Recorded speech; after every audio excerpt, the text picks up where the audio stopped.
BNP নড়ে চড়ে বসে একটা জরুরি সিদ্ধান্ত নিয়েছে।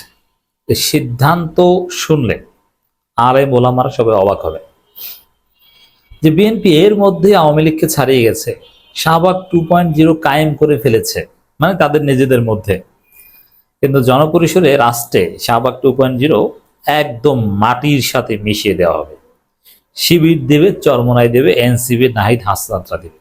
শাহবাগী হয়ে ওঠার খায়েশ জাগছে, একদম পিছন থেকে শাহবাগী পোনা ঢুকিয়ে দেবে এদেশের তরুণরা। তো দর্শক,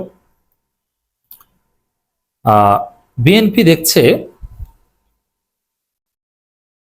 যে বিএনপি আকাম করে, সে আকামের বিরুদ্ধে সোশ্যাল মিডিয়ায় প্রতিবাদ হয়।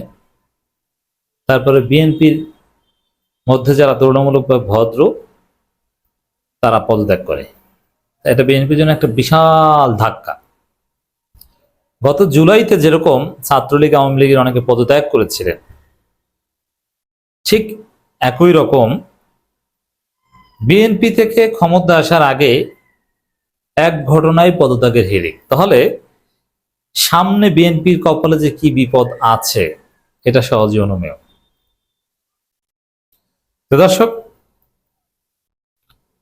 এই জন্য বিএনপি নড়ে চড়ে বসেছে যে আমাদের দলের লোকজন পদত্যাগ করছে।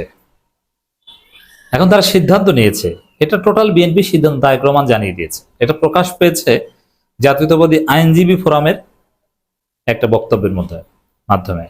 সেখানে কায়সার কামালের বক্তব্য শুনলাম। সার কথা যদি বলি, তারা বলছে যে গুপ্ত সংগঠন কাউকে জাতীয়তাবাদী আইনজীবী ফোরামের সদস্য করবে না, আরো নানান কথা বলেছে। তাদের বক্তব্যে সার কথা হচ্ছে, দাড়িওয়ালা টুপিওয়ালা ইসলামের পক্ষে বলে, ইসলামপন্থী ভাবধারা আছে তার মধ্যে, ইসলামের বিরুদ্ধে বলে প্রতিবাদ করে, ওয়াজ মাহফিল শুনতে যায়, আলেম ওলামাদের বিরুদ্ধে বললে সহ্য করতে পারে না, এদের কাউকে বিএনপি সদস্য করবে না। যেটা ছিল আওয়ামী লীগে কি ছিল, দাড়ি টুপি দেখলেই শিবির সন্দেহ, দাড়ি টুপি দেখলেই সন্দেহ, হুজুর না না না একে নেওয়া যাবে না। তো দর্শক, সেম বিএনপি এটাই করছে। এখানে ওই ডক্টর ফয়জুল হককে ইঙ্গিত করে কথা বলেছেন। ডক্টর ফয়জুল হক দুঃসময়ের বিএনপি নেতা, বিএনপির পক্ষে তার যে ভয়েস। ফয়জুল হকের বক্তব্য বাংলাদেশের যে কজন মানুষ ভিডিওতে শুনে উত্তেজিত হয়ে আওয়ামী লীগকে গালি দিয়েছে, তারেক রহমানের বক্তব্য অত মানুষ শুনেনি। বিএনপির পেজ থেকে দুঃসময় বিভিন্ন ইউনিট কমিটি গঠনে ফয়জুল হককে সম্ভাব্য এমপি প্রার্থী হিসেবে বিএনপির অফিসিয়াল ফেসবুক পেজে লিখে প্রচার করেছে। অফিসিয়াল প্যাডে তাকে কমিটিতে রেখেছে। এখন বলছে তিনি বিএনপির কেউ না, তিনি অনুপ্রবেশকারী, তিনি আসলে জামাত, বিএনপির মধ্যে ঘাপটি মেরেছে, তাকে বহিষ্কার করেছে। এটা কেন বলছেন? তাকে জামাত কেন বলছেন? ফয়জুল হকের অপরাধ একটাই, তিনি ইসলামের পক্ষে বলেন, তার দাঁড়িয়ে আছে, নামাজ পড়েন, পীর মাশায়েখদের সম্মান করেন, ইসলামের বিরুদ্ধে কেউ কিছু বললে তিনি প্রতিবাদ করেন। এই একটাই অপরাধ।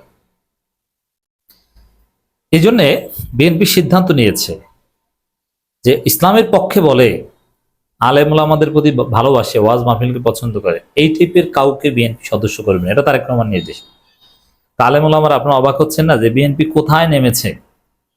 আওয়ামী লীগ যেরকম ইসলামপন্থী, ইসলামের পক্ষে দরদ থাকলে আওয়ামী লীগ হওয়া যায় না, আওয়ামী লীগ নেতা হওয়া যায় না, ঠিক তো ধ্রুব? ইসলামের পক্ষে যদি আপনি জনপরিসরে বলেন প্রকাশ্যে, আপনি বিএনপির প্রাথমিক সদস্য পদ পাবেন। এটা বিএনপির সিদ্ধান্ত। কেমন লাগে এখন? এই বিএনপি যে আসলে নতুন শাহবাগী হয়ে উঠছে, এই বিএনপি যে আসলে আওয়ামী লীগকে ছাড়িয়ে গেছে, এটা বিএনপি অফিসিয়ালি বলেনি, কিন্তু যা বলেছে তার অর্থ এটা, ইসলামের পক্ষে যার দরদ, ইসলামের পক্ষে কথা বলতে হবে, ইসলাম প্রশ্নে যিনি ছাড় দিতে রাজি নয়, ইসলামকে সবার উপরে যিনি স্থান দিবেন, তিনি বিএনপির প্রাথমিক সদস্য হতে পারবেন না। এখন আওয়ামী লীগও কি বলতো যে না না ইসলামের পক্ষে বললে আমাদের আওয়ামী লীগ করা যায়? এটা তো বলতো না। বলতো যে ও জামাত শিবির, মানে ইসলামের পক্ষের লোকজনকে জামাত শিবির ট্যাগ দিত, এই তো জঙ্গি ট্যাগ দিত এরকম। এখন বিএনপি বলছে গুপ্ত সংগঠন, গুপ্ত সংগঠনের কাউকে জাতীয়তাবাদী আইনজীবী ফোরামের সদস্য করবে না। মানে গুপ্ত, ওটা হচ্ছে ট্যাগ। আসল হচ্ছে গুপ্ত সংগঠনের কাউকে বুঝবে কিভাবে যে সে কে? যদি কাউকে বুঝেই বিএনপি যে অমুকে অমুক সংগঠনের গুপ্ত, তাহলে তো সে আর গুপ্ত থাকে না। তাহলে গুপ্ত আইডেন্টিফাই করবে কিভাবে? জানলে তো আর গুপ্ত থাকে না। এটা আইডেন্টিফাই করবে মূলত এইভাবে যে অমুকের দাড়ি আছে, টুপি আছে, ইসলামের পক্ষে বলে, আলেম ওলামা পীর মাশায়েখদের ভালোবাসে, অতএব তাকে বাদ দাও। এইটা হচ্ছে বিএনপি সর্বশেষ সিদ্ধান্ত। তারেক রহমান এটাই বলেছেন। কারণ বিএনপি মনে করছে যে ইসলামের প্রতি ভালোবাসা থাকলে আমাদের খেলা হবে ইসলামপন্থীদের বিরুদ্ধে, সামনে ওয়াজ মাহফিলে হামলা করব, তাহলে তো আমাদের কপালে বিপদ আছে। কি বিপদ? এরা তখন পদত্যাগ করবে, আর এরকম পদত্যাগ এটা বিএনপির জন্য বড় ধাক্কা। এই হচ্ছে বিএনপি। দর্শক, বিএনপির কেন্দ্রীয় কমিটির আইন বিষয়ক সম্পাদক ও জাতীয়তাবাদী আইনজীবী ফোরামের মহাসচিব ব্যারিস্টার কায়সার কামাল বলেছেন, অনুপ্রবেশকারী কোনো ব্যক্তিকে জাতীয়তাবাদী আইনজীবী ফোরামের সদস্য করবেন। আচ্ছা, অনুপ্রবেশকারীকে যদি চিনতেই পারে তাহলে তার সদস্য করার প্রশ্নই আসে না। এটা তো জামাতও করবে না, কেউই করবে না।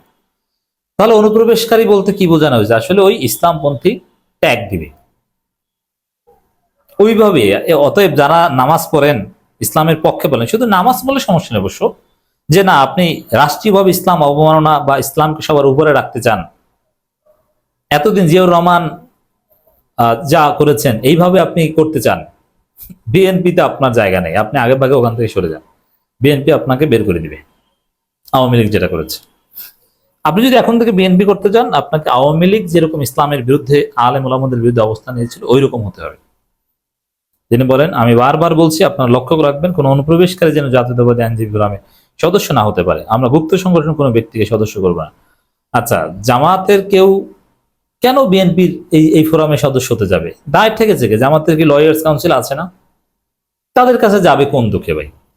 আসলে ওটা না, ওটা হচ্ছে যে ইসলামের পক্ষে কেউ থাকলেই তাকে বের করে দাও, নইলে কিন্তু সে বিএনপির আকাম থেকে পদত্যাগ করবে, তারপরে বিএনপি কে জনগণ সিসি করবে। এইটার হচ্ছে মূল বিষয়। কায়সার কামাল ফোরামের সুপ্রিম কোর্ট ইউনিটের নেতাদের উদ্দেশ্যে বলেন, বিগত ফ্যাসিস্ট আমলে যারা পাশে ছিলেন, মিটিং মিছিলে ছিলেন, তারাই হবেন জাতীয়তাবাদী আইনজীবী ফোরামের সদস্য।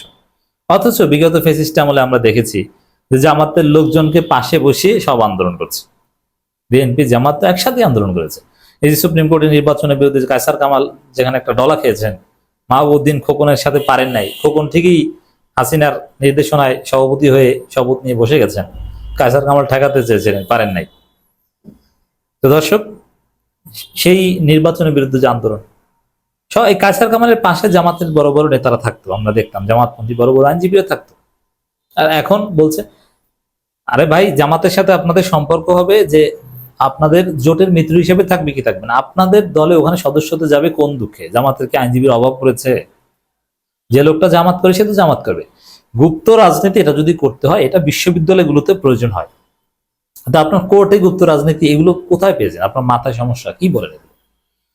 তো দর্শক, এই বক্তব্যের সার কথা এটাই যে আলেম ওলামা বা দাড়ি টুপি, ইসলামপন্থী, ইসলামের প্রতি ভালোবাসা শ্রদ্ধা আছে, এরকম কেউ বিএনপিতে থাকতে পারবেন না। দাড়ি টাড়ি কেটে নামাজ পড়া বাদ দেন যদি বিএনপি করতে চান, নইলে বিএনপি থেকে বের হয়ে আসুন।